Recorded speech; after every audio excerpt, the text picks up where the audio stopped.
Ladies and gentlemen, I am SidAlpha. Originally, I had planned on doing a video in regards to this game some time ago. Unfortunately, other larger concerns came up and it was pushed to the wayside. However, I had always planned on coming back to this story regardless of how much time went by, and there were a couple of different reasons for this.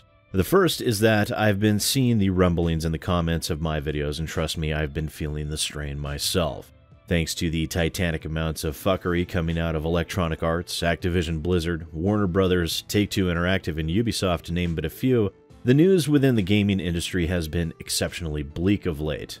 The AAA industry in particular have shown their darker and more insidious nature at quite literally every turn.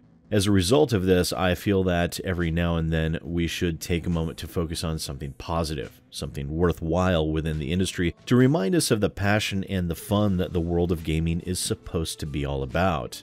The second reason was that I also feel very strongly that when we come across instances of basic human kindness and decency within the world, it should be held up as a positive standard that others should very much be encouraged to admire and to emulate. And we definitely have an occurrence of that here. The game on your screen is called Axiom Verge. It is a Metroidvania-style game developed and published on PC by a single person, Thomas Happ, with the console publishers being Badlands Studio. The game itself was released on Steam back in May of 2015, and it sits at a very comfortable, overwhelmingly positive ranking with over 2,000 reviews. With user reviews extolling the virtues of essentially every aspect of the game, both fans of the genre and newcomers all seem to equally enjoy the game's design, layout, weapon diversity, story, and retro graphics. With a single full playthrough of the game ranging between 11 and 17 hours, the amount of gameplay for the $20 asking price isn't overly exceptional, but the quality of the game should be taken into consideration, and in my mind, I would find Axiom Verge to be slightly above average for its asking price. I personally feel it would be an extremely good value for a $10 to $15 title, and that at $20, it might be slightly overpriced. That said, price value versus gameplay, graphics, and story are ultimately a very subjective concept, and I tend to be extremely conservative in that regard. However, as a Metroidvania game itself, I think it is extremely good as a game, just not so good value for the money.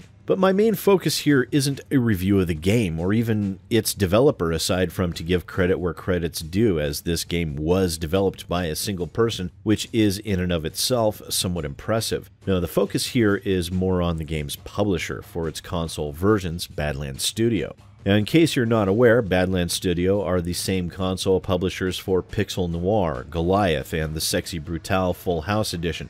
They typically take pre-existing games and help those developers with the process of releasing their games on Xbox, PlayStation, and the Nintendo platforms, including the Nintendo Switch. This can be a fairly daunting task for the uninitiated as well as an expensive one, and that is the role that publishers like Badlands Studio fills. And they trade their expertise and resources for a profit, of course. That is business after all. But in the case of Badlands Studio, they are one of the few publishers out there that care more about being decent human beings than they do for money or publicity. Thomas Happ's son, Alistair, suffers from what is called kernicterus. A kernicterus is a very rare form of brain damage that is caused by excessive jaundice that was apparently due to Alistair's doctor not treating the jaundice in an appropriate or timely fashion. Thankfully, this does not impair Alistair's mind, but it does cause severe damage to his body's motor control centers, and his hearing is made possible only through a cochlear implant, which is by no means perfect. And seeing Alistair's need, Badlands Studio did not turn a blind eye. In fact, they did just the opposite. Once it was decided to move forward with Badland Games as the publisher, they offered of their own volition to donate 75% of Badland's cut to a special fund dedicated to Alistair's ongoing healthcare costs. But more than that, they did not want this to be seen by the public as anything more than what it was, a charitable act, and had stated that they did not want their actions publicized. They wanted to do something good, and they did not want it to be looked upon as an effort to capitalize on the potential publicity or their actions to be seen as a mere marketing tool. And quite frankly, you just don't hear that sort of thing really happening anymore without some form of controversy springing up out of the ordeal, such as we saw with Warner Brothers and the Forthog Orcslayer DLC to celebrate the life of Mike Forgey. So, because of that fact, if I had a Publisher of the Year award, I would provide it to Badland Games for their actions with Axiom Verge alone.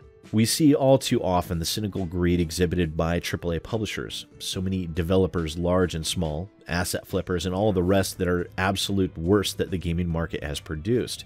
It's easy when faced with such overwhelming and unceasing greed, duplicity, and extreme negativity to begin painting the entire industry with the same brush. So that is the purpose of this video.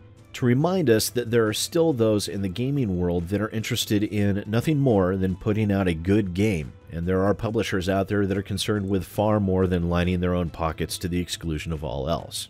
And I know that I probably needed more of a reminder than many others, as I have to wade through the worst this industry has to offer on a daily basis. Even now, I'm preparing research showcasing a large number of bad actors and fake game developers that are sneaking their way back onto the Steam storefront after managing the near superhuman feat of managing to be so utterly terrible that even Valve would refuse to continue doing business with them. Now, Badland Games have proven their worth here, and I find it to be a monumental injustice that they don't receive more attention for both their actions and their intent behind those actions. There are definitely some good people, and I hope they have a long and bright future ahead of them. And if you like Metroidvania-style games, Axiom Verge is definitely one to check out. But as always, please do let me know what you think about all of this down in the comments below. Special thanks, as always, to our Patreon 20 and Up Club. Their names are in the description of every video. Once again, ladies and gentlemen, I am SidAlpha, and I'll see you next time.